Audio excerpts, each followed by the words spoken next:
진정한 예배가 숨쉬는 교회, 주님이 주인 되시는 교회. 사랑하는 서면교회 성도 여러분, 안녕하십니까? 중동에서 들려오는 전쟁 소식으로 인하여 마음이 얼마나 불편하십니까? 전쟁 소식은 끊임없이 우리를 흔들어대고 있습니다. 그러나 루스드라에서 사람들의 환호와 오해 속에서도 오직 복음의 본질을 지켰던 바울처럼 우리도 세상의 소음은 잠시 내려놓고 전능하신 하나님을 바라보는 시간을 갖고자 합니다. 사람들이 나를 어떻게 보느냐, 세상이 어떻게 돌아가느냐 보다 더 중요한 것은 지금 이 시간 우리가 하나님의 선하심과 인자하심과 위대하심을 신뢰하는 일입니다.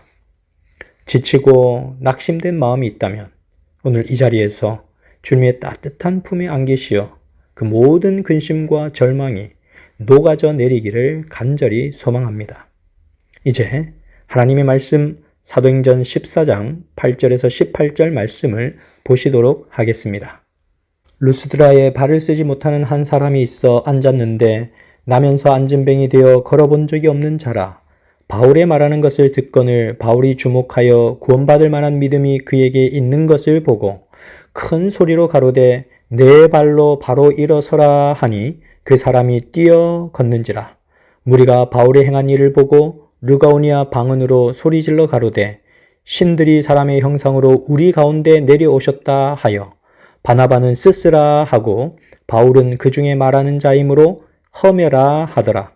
성박 스스 신당의 제사장이 소와 화관들을 가지고 대문 앞에 와서 무리와 함께 제사하고자 하니 두 사도 바나바와 바울이 듣고 옷을 찢고 무리 가운데 뛰어 들어가서 소리질러 가로되 여러분이여 어찌하여 이러한 일을 하느냐? 우리도 너희와 같은 성정을 가진 사람이라. 너희에게 복음을 전하는 것은 이 헛된 일을 버리고 천지와 바다와 그 가운데 만유를 지으시고 살아계신 하나님께로 돌아오라 함이라. 하나님이 지나간 세대에는 모든 족속으로 자기의 길들을 다니게 묵인하셨으나 그러나 자기를 증거하지 아니하신 것이 아니니 곧 너희에게 하늘로서 비를 내리시며 결실기를 주시는 선한 일을 하사 음식과 기쁨으로 너희 마음에 만족해 하셨느니라 하고 이렇게 말하여 겨우 무리를 말려 자기들에게 제사를 못하게 하니라. 아멘. 지금 바울과 바나바는 루스드라라고 하는 지역에 가게 되었는데 그곳 루스드라에서는 전해 내려져 오는 전설이 있었습니다. 그곳 루스드라에는 스스와 허메라는 신이 있었는데 스스는 제우스 신이고 허메는 헤르메스 신이었습니다. 제우스는 모든 신들 가운데 최고의 신으로서 올림푸스 산의 정상에서 세상을 다스리고 모든 다른 신들을 총괄하는 역할을 맡고 있는 신이었습니다. 이에 반해 허메는 헤르메스라는 단어에서 나온 것인데 제우스의 대변인의 역할을 하는 신이었습니다. 신의 모든 메시지를 대신해서 전달해 주는 것입니다. 그런데 아주 오래전에 이 루스드라라는 마을에 스스와 허메가 왔는데 루스드라 사람들이 그들을 신으로 알아보지 못하고 냉대하게 배척을 했다는 것입니다. 그래서 화가 난 두 신은 그 마을을 아주 초토화시키며 멸망을 시켜버렸다는 것입니다. 그 마을에 빌레몬이라는 사람이 있었고 또 그의 아내 비오시스라는 사람은 이 두 신을 잘 대접했기 때문에 그 마을에서 그 두 사람만 유일하게 살아남았고 그 집은 신전이 되었고 그들은 그 신전의 제사장이 되었다는 것입니다. 그리고 자식들을 계속 낳으면서 그 마을을 지켜나가다가 세월이 흘러 그 부부가 죽게 되었는데 그 부부가 죽은 곳에서 두 개의 고목이 생겨났습니다. 그것이 바로 이 두 부부를 상징하는 나무가 되었다라는 그런 전설이 내려오는 동네였습니다. 이런 전설이 내려오는 마을 루스드라에 바울과 바나바가 방문을 하게 된 것입니다. 그래서 그들은 신들을 잘못 대접한 것에 대한 일종의 컴플렉스를 갖고 있는 사람들을 만나게 된 것입니다. 그런데 여기서 바울과 바나바가 등장하여 정말 희한한 일을 하는 것입니다. 그 희한한 일이 뭐냐면 오늘 본문 14장 8절부터 있는 말씀입니다. 바울과 바나바가 루스드라에 발을 쓰지 못하는 한 안진뱅이를 보면서 그에게 구원받을 만한 믿음이 있는 것을 보고 큰 소리를 외쳐서 너의 발로 일어나서 서라 라고 얘기한 것입니다. 그러자 그 안진뱅이가 정말 일어나 서서 걷고 뛰는 것입니다. 루스드라에 있었던 많은 사람들은 그 장면을 목격하면서 바울과 바나바를 스스와 허메로 부르기 시작한 것입니다. 그렇다면 그들이 바울과 바나바 중에 누구를 스스, 즉 제우스 신이라고 생각했을까요? 바울이었을까요? 바나바였을까요? 근데 그들은 바나바를 스스로 생각했습니다. 왜냐하면 바나바는 키가 크고 아주 미남이었습니다. 그에 반해서 바울은 키가 작고 볼품없는 외모를 가졌습니다. 그런데 그들이 소를 잡고 두 신에게 제사를 지내려고 난리를 피우는 것입니다. 꽃을 준비하고 예쁘게 꽃단장을 시키고 제사 예식을 준비하고 각종 탐스러운 음식을 준비하기 시작하는 것입니다. 그들의 조상들이 소홀하게 스스와 허메를 대접했기 때문에 과거에 불길한 모든 일들이 일어났다고 생각했기 때문에 그들은 정성을 다해서 바울과 바나바를 신으로 섬기려 했던 것입니다. 그런데 여러분, 성경에서 하나님께서 가장 미워하시는 죄가 무엇인지 아십니까? 네, 그것은 바로 우상 숭배입니다. 성경 전체를 통해 하나님께서 가장 미워하시는 것, 그리고 가장 엄격하게 다루시는 것은 우상 숭배였습니다. 구약과 신약이 다를 바 없었고 과거와 현재가 다를 바 없는 일관된 하나님의 지침이었습니다. 사도행전 12장에는 요한의 형제 야고보가 헤롯에 의해서 처참하게 죽임을 당하는 사건이 나옵니다. 헤롯은 백성들로 하여금 큰 신의를 얻고 정치적 지지를 얻으면서 베드로마저 죽이고자 하였습니다. 헤롯의 마음에는 자신의 힘을 자랑하고 인정받고 싶어하는 마음이 들어갔습니다. 사도행전 12장 21절에서 22절 말씀을 보시면 헤롯이 나를 택하여 왕복을 입고 위에 앉아 백성을 효유한데 백성들이 크게 부르되 이것은 신의 소리요 사람의 소리는 아니라 하거늘. 헤롯이 주의 거룩한 종들을 죽이고도 오히려 자신을 신으로 칭송하는 백성들을 바라보면서 정말 즐거움과 기쁨 속에 빠져 있었을 때 하나님은 그런 큰 범죄에 대한 중대한 결심을 하게 됩니다. 사도행전 12장 23절 말씀을 보시면 헤롯이 영광을 하나님께로 돌리지 아니하는 고로 주의 사자가 고치니 충이 먹어 죽으니라 라고 기록되어 있습니다. 우상숭배는 하나님께서 가장 단호하게 다루는 사건입니다. 하나님의 영광을 사람이 가로채는 것을 하나님은 가장 엄격하게 다루시는 것입니다. 시편 115편 1절 말씀에는 이렇게 기록이 되어 있습니다.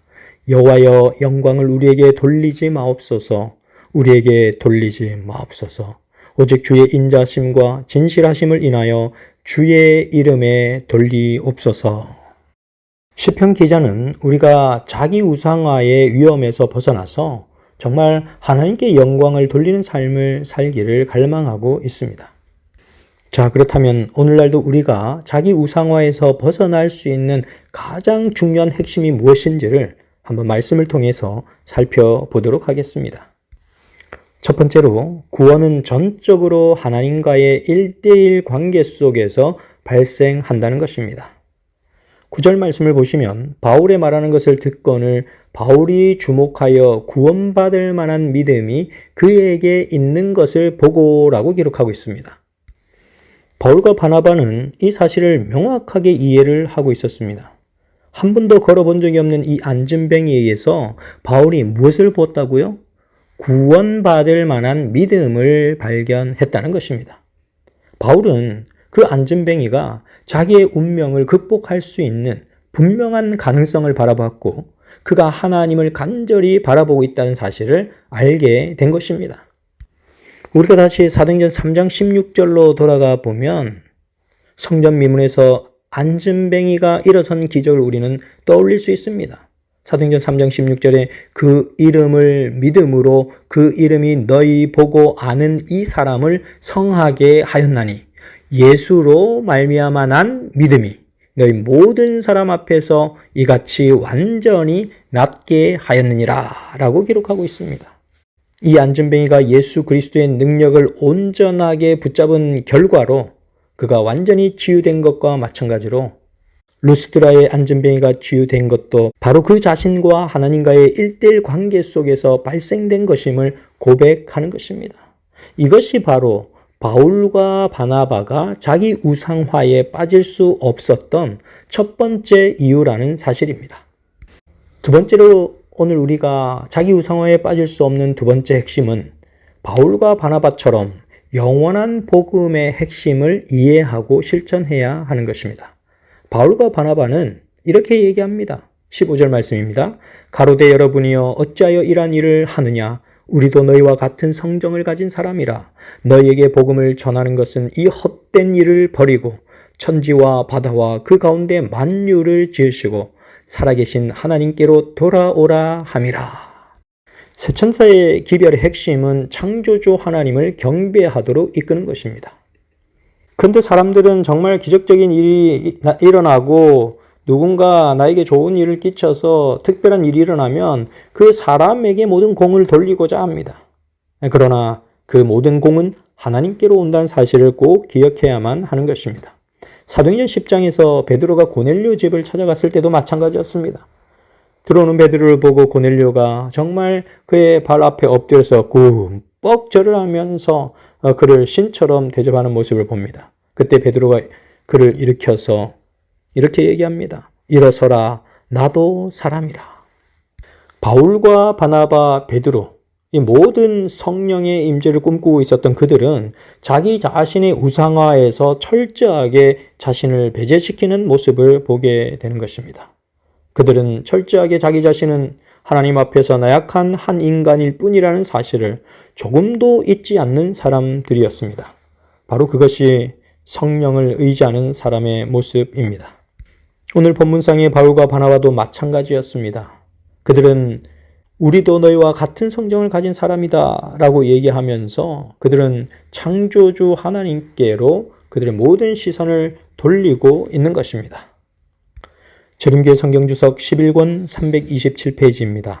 이때 바울과 바나바가 전한 영원한 복음의 기별을 듣고 디모데의 외할머니 로이스, 어머니 유닉의 디모데가 회심을 경험하게 되었다라고 기록하고 있는 것입니다. 세 번째로 오늘 본문 말씀이 주시는 기별 가운데 자기 우상화에 빠질 수 없는 세 번째 메시지는 바울과 바나바에게서 나타난 것처럼 자신의 생애의 단호한 결심과 그 결심을 실천하는 일들입니다. 본문 14절에서 15절 그리고 18절 말씀을 보시면 두 사도 바나바와 바울이 듣고 옷을 찢고 무리 가운데 뛰어 들어가서 소리질러 가로되 여러분이여 어찌하여 이런 일을 하느냐 이렇게 말하여 겨우 무리를 말려 자기들에게 제사를 못하게 하니라 라고 기록하는 것입니다. 사람은 누구나 자기 자신이 인정받는 것을 좋아합니다. 그런데 극도로 사람들이 자기 자신을 우상화하려고 하는 그 시점에 그들은 단호하게 그것을 거절하고 그것을 막고 그 자기 우상화의 위험에서 벗어나기 위하여 과감한 결단과 실천을 보이고 있는 이 바울과 바나바의 모습을 보게 되는 것입니다. 여러분, 성경의 우상과 관련해서 가장 많이 나오는 단어가 무엇인지 아십니까? 그것은 헛되다라는 것입니다. in vain. 우상은 헛된 것입니다. 그래서 시편 115편 4절에서 8절 말씀은 저희 우상은 은과 금이요 사람의 수곡물이라. 입이 있어도 말하지 못하며 눈이 있어도 보지 못하며 귀가 있어도 듣지 못하며 코가 있어도 맡지 못하며 손이 있어도 만지지 못하며 발이 있어도 걷지 못하며 목구멍으로 소리도 못하느니라. 우상을 만드는 자와 그것을 의지하는 자가 다 그와 같으리로다. 사랑하는 서민교회 성도 여러분, 여러분들의 삶 가운데 예수님을 생각나지 못하게 하는 것들이 있습니까? 예수님께로 가까이 나아가지 못하도록 강력하게 여러분들을 가로막고 있는 어떤 것들이 있습니까? 그 모든 장애물들을 과감하게 찢어버리게 되시기를 간절히 바랍니다. 그리스도의 능력을 옷 입기 위하여, 성령의 능력을 옷 입기 위하여 우상의 옷을 과감하게 찢어버리는 그런 여러분과 제가 되시기를 간절히 바랍니다. 이제 우리 두 손을 모아 기도하는 시간을 갖도록 하겠습니다. 사랑과 은혜가 충만하신 하늘아버지, 오늘 이란과 미국 사이에 들이온 갈등과 긴장의 그림자를 긍휼히 여겨 주옵소서. 양국 지도자들의 마음을 주관하시어 무력과 증오 대신 대화와 타협의 지혜를 허락해 주시기를 간절히 기도합니다. 무고한 생명들이 더 이상 많이 희생되지 않도록 그들의 발걸음을 평화의 길로 인도해 주시고 보복의 악순환이 이어지지 않도록 인도하여 주옵소서.